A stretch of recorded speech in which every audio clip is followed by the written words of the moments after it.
Point number 4 کہ جانوروں کی کون سی اسپیشیز ہیں جن کی قربانی لگ سکتی ہے. تو سورۃ الانعام کی آیت نمبر 143 اور 144 میں وہ 4 اسپیشیز بتائی گئی ہیں, اور صحیح بخاری اور صحیح مسلم میں بھی ڈیٹیل موجود ہے, اور سورۃ الحج کے اندر اشارتاً ہے کہ بہیمۃ الانعام یعنی بے زبان مویشی جو ہیں, ان مویشیوں کی ڈیٹیل پھر سورۃ الانعام کی 143 اور 44 نمبر آیت میں ہے. تو یہ ٹوٹل قرآن اور سنت کی روشنی میں 5 قسم کے جانور ہیں جن کی قربانی لگ سکتی ہے. نمبر 1 دمبا, مینڈا بھی ہم کہتے ہیں. نمبر 2 بھیڑ, نر اور مادہ دونوں شامل ہیں, وہ آگے حدیث آ بھی جائے گی. نمبر 3 بکرا یا بکری. نمبر 4 گائے, اور نمبر 5 اونٹ. مگر اس میں شرط یہ ہے, صحیح مسلم میں حدیث ہے کہ قربانی نہیں لگے گی مگر مسنہ کی. مسنہ عربی میں کہتے ہیں دوندے جانور کو, 2 دانتوں والا, یعنی چھوٹے چھوٹے جو دانت گر کے یہاں پر 2 دانت بڑے نکلے ہوئے ہوتے ہیں. آپ اگر یہ دیکھیں نیچے ان کے 2 بڑے دانت نکلے ہوئے ہوتے ہیں. تو مسنہ کی قربانی لگے گی, دوندے جانور کی قربانی ہوگی. اور اس حدیث میں 7 ہی الفاظ موجود ہیں کہ مگر اگر کسی کو دوندا جانور نہ ملے تو جزع عربی لفظ ہے جو ایسی بھیڑ کے لیے یا دمبے کے لیے بولا جاتا ہے جس کی عمر 6 ماہ سے لے کر 1 سال تک ہوتی ہے, جس کو پکا کھیرا کہتے ہیں ہم. یعنی دوندا تو نہیں ہوگا لیکن مضبوط قسم کا, اور اس میں موسٹ پروبیبل جو زیادہ اتفاق رائے ہے وہ 1 سال کی عمر ہے, چاہے دوندا نہ بھی ہو. امام ترمذی بھی یہ حدیث صحیح مسلم والی لے کر آئے ہیں جامعہ ترمذی میں, اور اس کے تحت انہوں نے لکھ دیا کہ اس پر اجماع ہے کہ بھیڑ اور دمبا تو لگ جائے گا, کھیرا بھی بغیر دوندا اگر وہ 1 سال تک عمر کا ہے, لیکن بکری نہیں لگے گی, بکرا نہیں لگے گا. یہ جو کہتے ہیں جی پکا کھیرا جی لے جاؤ, نہیں وہ نہیں لگے گا. تو یہ بات بھی سمجھ لیجئے کہ بکری, دمبا اور بھیڑ وغیرہ یہ دوسرے سال میں جا کر دوندا ہوتے ہیں, یعنی 1 سال گزارنے کے بعد جب دوسرے سال میں انٹر ہوتے ہیں, بعض 13 ماہ میں, بعض 14 ماہ میں. لہذا سال عمر شرط نہیں بلکہ دوندا ہے, یہ انڈیکیٹر ہے دوندا. گائے تیسرے سال میں جا کے ہوتی ہے, یعنی 2 سال گزارنے کے بعد جب تیسرے سال میں انٹر ہوتی ہے, اور اونٹ 4 سال گزارنے کے بعد 5ویں سال میں پہنچ کر دوندا ہوتا ہے. چیک پوائنٹ جو ہے وہ دوندا ہے. لیکن یہاں پر حرام خوروں نے کیا کرتے ہیں کہ وہ کھیرا بکرا ہوتا ہے تگڑا قسم کا, اور اس کے سارے دانت توڑ دیتے ہیں, 2 دانت باقی رکھتے ہیں اور کہتے ہیں یہ دوندا ہے. حالانکہ وہ جو 2 دانت ہوتے ہیں نا دوندے کے, وہ بہت بڑے 2 دانت ہوتے ہیں. وہ کھیرے کے جو دانت چھوٹے چھوٹے سائڈ پہ ہوتے ہیں, میں آپ کو بتا رہا ہوں تاکہ یہ فوراً چیک کیا کریں, نیچے 2 بڑے دانت آپ کو الگ سے نظر آئیں گے دوندے کے. تو یہ نہیں کہ سارے دانت توڑ دیے. تو یہ حرام خوری تو عام ہو چکی ہے, اور میں نے پچھلا لیکچر 1.5 گھنٹے کا دیا, ایکسکلوسیو لیکچر, جو انشاءاللہ تعالی میرے علم کی حد تک کسی بندے نے اس طریقے سے چیزوں کو ایڈریس نہیں کیا. مسئلہ نمبر 51 کے نام سے ahlsunnatpak.com پر رزق حرام, فتنہ مال اور دنیا پرستی کا انجام اور اس کا علاج, یہ ساری کی ساری چیزیں فتنہ مال کی وجہ سے.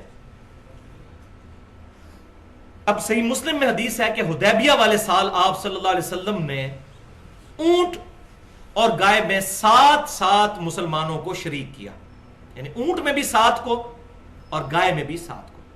تو بکری کا تو ہم پہلے ہی پڑھ چکے ہیں پورے گھر والوں کی طرف سے 1, لیکن یہاں 7 پر. اور جامعہ ترمذی میں ایک حدیث ہے جو سنن ابن ماجہ, مسند امام احمد اور المستدرک للحاکم میں بھی صحیح سند کے ساتھ ہے, امام ذہبی نے بھی موافقت کی ہے, کہ عید الاضحیٰ کے موقع پر آپ صلی اللہ علیہ وسلم نے گائے میں 7 لوگوں کو شریک فرمایا اور اونٹ میں 10 لوگ. یہ حدیث بھی صحیح ہے.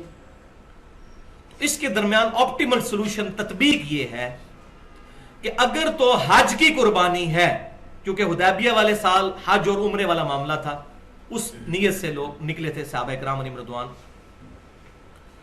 تو اس میں پھر اونٹ میں 7 سے زیادہ لوگ شریک نہیں ہوں گے, اور عید قربان والے مسئلے میں 10 تک شریک ہو سکتے ہیں. اور یہ 10 اور 7 کا جو فگر ہے یہ ایکسٹریم ہے, 6 بھی ہو سکتے ہیں, 5 بھی ہو سکتے ہیں, ایک بندہ بھی ایک گائے دے سکتا ہے. یہ 7 زیادہ سے زیادہ ہے گائے میں اور 10 اونٹ کے اندر. اب آ رہا ہے جناب بھینس کا مسئلہ. یہ بھینس بڑی مصیبت بنی ہوئی ہے ہمارے لیے, خصوصاً کتاب و سنت کے منہج پر چلنے والے لوگوں کے لیے. تو میں نے اجماع کی حجیت پر مسئلہ نمبر 31 میں گفتگو کی ہے کہ پوری امت کا اجماع ہے بھینس کے حلال ہونے پر. اور اس میں نے بتایا کہ اگر یہ کہتے ہیں امام حنیفہ رحمۃ اللہ علیہ نے بتایا, تو میں کہتا ہوں کہ کینگرو, مجھے اگلے دن فون آیا جی کینگرو حلال ہے یا حرام. تو آپ مجھے بتائیں فقہ حنفی میں کینگرو کا مسئلہ, ان کے بعد بھی 500 سال کے لوگوں کو کینگرو کا نام بھی نہیں سنا ہوگا. تو میں بتاتا ہوں کینگرو حلال ہے کیونکہ وہ بھی مویشی ہے, بہیمۃ الانعام میں آتا ہے, حلال ہے کیونکہ اس کی حرمت کوئی نہیں ثابت. تو آپ سب میرے مقلد ہو جائیں, میں نے بتایا کینگرو کا مسئلہ میں نے حل کر دیا. تو یہ بات سمجھ لیجئے, بھینس حلال ہے. جہاں تک بھینس کی قربانی کا مسئلہ ہے تو اب یہ اجتہادی مسئلہ ہے.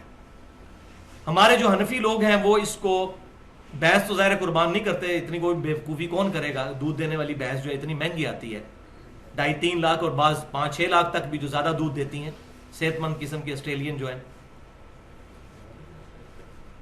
تو وہ قربان کرتے ہیں بھینس کا نر, اس کو ہم کٹا کہتے ہیں پنجابی زبان کے اندر. بیل کا لفظ تو بولا جاتا ہے جی اس کے لیے, گائے کے میل کے لیے. تو وہ کرتے ہیں قربان. تو اس میں اب مسئلہ یہ ہے کہ یہ مسئلہ ہے اجتہادی. اب اس میں میری اپنی چونکہ اجتہاد میں اختلاف ہو سکتا ہے, اگر کوئی کر لیتا ہے تو ہم اس پہ کوئی بدعت کا فتویٰ نہیں لگاتے. میری اپنی پرسنل رائے یہ ہے کہ بھینس کی قربانی سے پرہیز کرنے میں ہی عافیت ہے. اس کی وجہ یہ ہے کہ قرآن پاک میں جو ڈیٹیل مویشی بتائے گئے ہیں, اب اس کے علاوہ بھی کئی مویشی ہیں جو حلال ہیں. نیل گائے حلال ہے, ہرن, اگر کوئی ہے جی ہرن اور بکری تقریباً ملتے جلتے ہیں تو ہرن کی قربانی بھی, اب یہ تو حنفی بھی نہیں مانتے. لہٰذا قیاس جو ہے اس مسئلے میں کرنے سے بچا جائے. قیاس کو ہم اسلام کا حصہ مانتے ہیں, لیکن کتاب و سنت اجماع میں اگر کوئی بات نہ ملے تو. لیکن اگر کوئی بھینس کی قربانی کر لیتا ہے, ہم اس پہ فتویٰ کوئی نہیں لگاتے اس مسئلے میں, کیونکہ مسئلہ اتنا کلیئر نہیں ہے.